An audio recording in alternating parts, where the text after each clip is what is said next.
Sa mapagpalang araw mga kabutiting, ngayon ay ayusin natin yung LED light ng coin slot ng Piso Wi-Fi ko. So let's go. Yan, sira na kasi siya. So damay na rin natin tong coin slot, lilinisin na rin natin siya.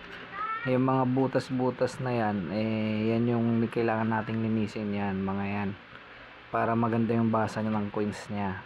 Alright, yan, bulak lang ang katapat niyan, or ano, hangin, hipan-hipan lang, punas-punas ng alcohol yan.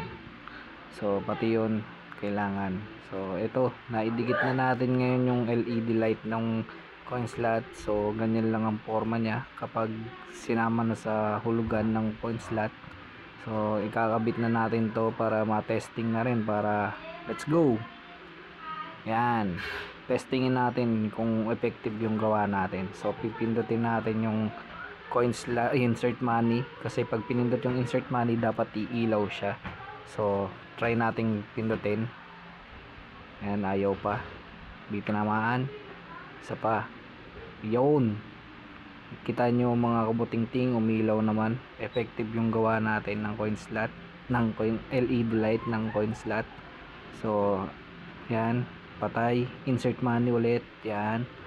Alright, so ay ganun lang kadali kung paano magpalit ng LED light